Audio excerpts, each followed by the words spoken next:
Alhamdulillahilladzi hadana lihada wa ma kunna linahtadiya laula an hadanallah. Asyhadu an la ilaha illallah wahdahu la syarika lah wa asyhadu anna sayyidana Muhammadan abduhu wa rasuluh arsalahu bil huda wa dinil haqqi liyudhhirahu 'alad dini kullih. Allahumma fasalli wa sallim ala sayyidina Muhammadin wa ala alihi wa sahbihi wa man tabi'ahum bi ihsanin ila yaumiddin. Amma ba'd, fa ya ayyuhan nas usikum wa nafsi bi taqwallah wa ta'atihi faqad fazal muttaqun. Faqala ta'ala ya ayyuhalladzina amanu taqullaha haqqa tuqatih wa la tamutunna illa wa antum muslimun.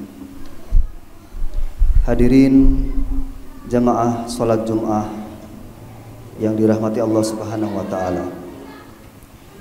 Segala puji bagi Allah Subhanahu wa taala yang telah memberikan kita nikmat, rahmat, taufik dan hidayahnya. Dan nikmat yang paling besar Allah Subhanahu wa taala berikan kepada kita adalah nikmat iman dan Islam. Semoga kita selalu berada dalam keadaan iman dan Islam hingga akhir hayat kita. Salawat dan salam semoga selalu tercurah kepada Nabi Muhammad sallallahu alaihi wasallam yang menjadi panutan dan teladan bagi kita semua. Ma'asyiral muslimin, arsyadakumullah. Pemerintah telah menetapkan tanggal 10 November sebagai Hari Pahlawan. Masyarakat Indonesia pada tanggal tersebut diharapkan dapat mengenang para pahlawan yang telah bersusah payah memperjuangkan bangsa ini agar terlepas dari penjajahan. Masyarakat Indonesia bisa merdeka tanpa ada belenggu dari para penjajah. Apa yang kita nikmati sekarang di Republik Indonesia merupakan hasil dari perjuangan para pahlawan kita terdahulu. Mereka berjuang dengan segala daya upaya, mulai dari waktu, tenaga, harta, bahkan jiwa dan raga jadi taruhannya. Hidup atau mati. Sebagai warga negara yang baik, tentu kita tidak akan membiarkan sejarah perjuangan tersebut hilang begitu saja. Kita harus menghargai perjuangan. Kita harus mengisi kemerdekaan yang telah mereka raih, dan kita harus mengambil hikmahnya. Di dalam Kamus Besar Bahasa Indonesia, kata pahlawan itu sendiri dimaknai sebagai orang yang menonjol karena keberanian serta pengorbanannya dalam membela kebenaran. Pahlawan adalah pejuang yang gagah berani. Pahlawan tidak berjuang untuk kepentingan sendiri, melainkan untuk kepentingan masyarakat, bangsa, serta negara. Hadirin jamaah salat Jumat rahimakumullah. Ada 3 hal yang perlu kita perhatikan dalam kaitannya dengan Hari Pahlawan Nasional. Pertama, mengenang para pahlawan kita dan jasa-jasa mereka yang telah berjuang memerdekakan bangsa ini dari para penjajah. Untuk mengenang para pahlawan dapat kita lakukan dengan cara memperingatinya setiap tanggal 10 November sambil mengibarkan bendera dan berdoa agar ruh arwah para pahlawan yang telah gugur diampuni semua dosa-dosanya oleh Allah Subhanahu wa taala dan ditempatkan di sisinya. Sambil kita berpikir apa yang dapat kita lakukan untuk bangsa dan negara ini yang telah diperjuangkan kemerdekaannya oleh para pahlawan terdahulu. Kedua, mengisi kemerdekaan yang telah diperjuangkan oleh para pahlawan kita tersebut. Dalam konteks sekarang ini, mengisi kemerdekaan tidak lagi pergi ke medan tempur, angkat senjata, melawan musuh dan penjajah. Mengisi kemerdekaan dapat dilakukan dengan kegiatan-kegiatan positif. Mengisi kemerdekaan ini mudah kata-katanya, tapi sulit untuk menerapkannya. Mengapa dikatakan dalam konteks sekarang tidak harus angkat senjata mengisi kemerdekaan? Allah Subhanahu wa taala berfirman dalam surat At-Taubah ayat 122, A'udzu billahi minasyaitonir rajim. Wa ma kana al-mu'minuna liyanfiru kaffah falawla nafara min kulli firqatin minhum ta'ifah liyatafaqahu fid din wa liyundiru qaumahum idza raja'u ilaihim la'allahum yahdharun. Tidak sepatutnya orang-orang mukmin pergi semuanya ke medan perang. Mengapa sebagian dari setiap golongan di antara mereka tidak pergi untuk memperdalam pengetahuan agama mereka dan memberi peringatan kepada kaumnya apabila mereka telah kembali, agar mereka dapat menjaga dirinya. Bagi pelajar, mengisi kemerdekaan ini yang dapat dilakukan yaitu belajar secara sungguh-sungguh agar masyarakat Indonesia terhindar dari kebodohan dan kemiskinan. Bagi remaja, ialah dengan berjuang sekuat tenaga untuk tidak terjebak di dalam dunia narkoba. Sebab banyak negara besar yang runtuh hanya karena narkoba. Remaja adalah tolok ukur bagi sebuah bangsa. Baik remajanya, maka akan baik pula nantinya sebuah negara. Dan apabila bobrok remajanya, akan hancur negara tersebut. Sedangkan bagi orang tua, mengisi kemerdekaan adalah dengan memberikan contoh dan teladan yang baik bagi generasi yang di bawahnya. Sebab apa yang dicontohkan oleh orang tua kemungkinan besar akan diikuti oleh generasi seterusnya. Ketiga, meneladani para pahlawan bangsa tersebut dan tetap berusaha untuk mengaplikasikannya dalam kehidupan nyata demi untuk kemaslahatan. Untuk meneladaninya para pahlawan bangsa, paling tidak kita bisa ambil nilai-nilai yang dimiliki oleh para pahlawan tersebut, yaitu rela berkorban. Artinya kita juga harus memiliki sikap seperti seorang pahlawan yang rela berkorban apa saja yang dimilikinya untuk membela kebenaran. Bukan bahkan sebaliknya, yaitu mengambil manfaat dari negara dan bangsa itu untuk memperkaya pribadi. Sehingga konsep yang benar adalah apa yang telah kita korbankan untuk negara, bukan sebaliknya apa yang telah kita dapat dari negara. Nilai selanjutnya adalah mengutamakan kepentingan orang banyak di atas kepentingan pribadi. Maksudnya kita harus mengaplikasikan nilai ini dalam kehidupan nyata. Kita harus berani berkorban dan berjuang dengan mengutamakan kepentingan orang banyak. Kita tidak boleh egois dan mengutamakan kepentingan pribadi, keluarga, dan golongan. Hadirin jamaah salat Jumat rahimakumullah.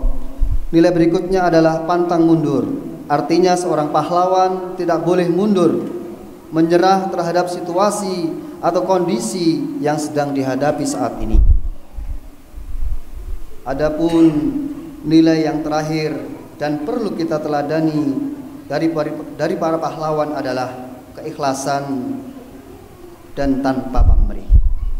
Artinya kita harus berjuang dengan ikhlas dan tidak mengharapkan imbalan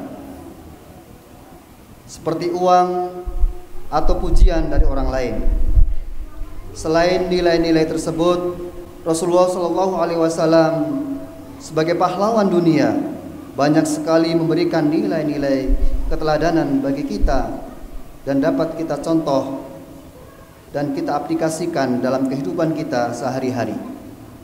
Sebab Nabi adalah contoh teladan yang baik bagi umat manusia, sebagaimana disebutkan dalam Quran surat Al-Ahzab ayat 21, laqad kana lakum fi rasulillahi uswatun hasanah liman kana yarjullaha wal yaumil akhir, liman kana yarjullaha wal yaumal akhir.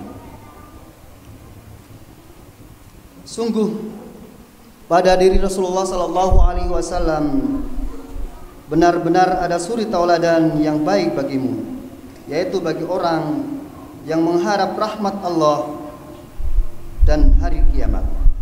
Hadirin jamaah salat Jumat rahimakumullah. Di antara keteladanan yang telah Rasulullah sallallahu alaihi wasallam contohkan adalah tidak pernah sombong.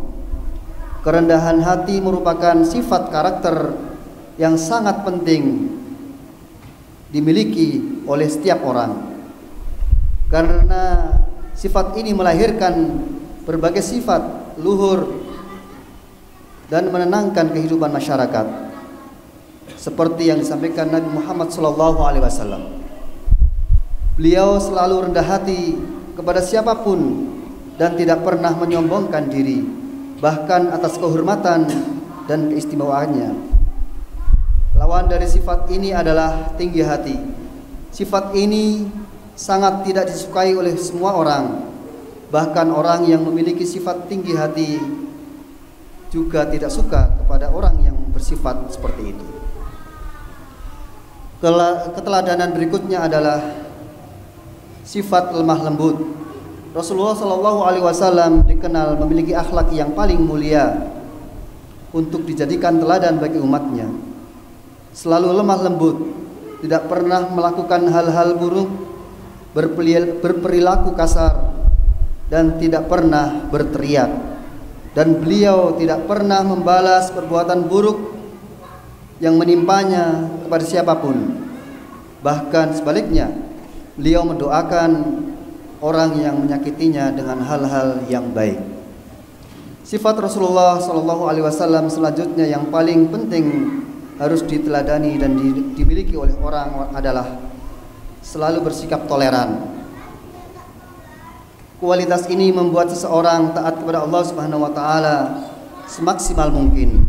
Misalnya kesabaran dalam menghadapi cobaan dan kejadian yang tidak menyenangkan, dan kemampuan untuk menerimanya dengan sepenuh hati. Barakallahu li wa lakum fil Qur'anil azim wa nafa'ani wa iyyakum bima fihi minal ayati wa dzikril hakim. Wa taqabbal minni wa minkum tilawatahu innahu huwas sami'un alim.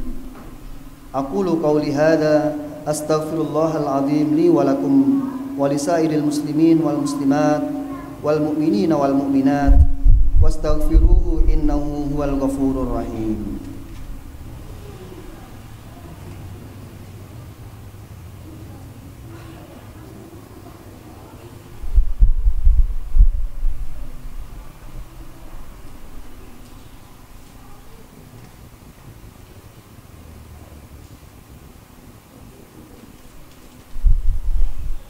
Alhamdulillah, alhamdulillahilladzi bi ni'matihi tatimmus shalihat wa bi fadlihi tatanazzalul khairat wal barakat wa bi taufiqihi tatahaqqaqul maqasid wal ghayat. Asyhadu an la ilaha illallah wahdahu la syarikalah wa asyhadu anna Muhammadan abduhu wa rasuluh la nabiyya ba'dah. اللهم صل وسلم وبارك على سيدنا محمد وعلى آله وأصحابه المجاهدين الطاهرين أما بعد فيا معاشر المسلمين أوصيكم ونفسي بتقوى الله فهي الوقاية من العذاب وشر المفصلة إلى الثواب والخير. قال تعالى إن الله وملائكته يصلون على النبي يا أيها الذين آمنوا صلوا عليه وسلموا تسليما. اللهم اغفر للمسلمين والمسلمات والمؤمنين والمؤمنات الأحياء منهم والأموات إنك سميع قريب مجيب الدعوات. اللهم أرنا الحق حقا وارزقنا اتباعه وأرنا الباطل باطلا وارزقنا اجتنابه. اللهم ربنا هب لنا من أزواجنا وذرياتنا قرة أعين واجعلنا للمتقين إماما. ربنا آتنا من لدنك رحمة إنك أنت الوهاب. ربنا لا تؤاخذنا إن نسينا أو أخطأنا. ربنا ولا تحمل علينا إصرا كما حملته على الذين من قبلنا. ربنا ولا تحملنا ما لا طاقة لنا به واعف عنا واغفر لنا وارحمنا أنت مولانا فانصرنا على القوم الكافرين. ربنا ظلمنا أنفسنا وإن لم تغفر لنا وترحمنا لنكونن من الخاسرين. ربنا آتنا في الدنيا حسنة وفي الآخرة حسنة وقنا عذاب النار. عباد الله إن الله يأمر بالعدل والإحسان وإيتاء ذي القربى وينهى عن الفحشاء والمنكر والبغي يعظكم لعلكم تذكرون. واذكروا الله العظيم يذكركم واشكروه على نعمه يزدكم ولذكر الله أكبر.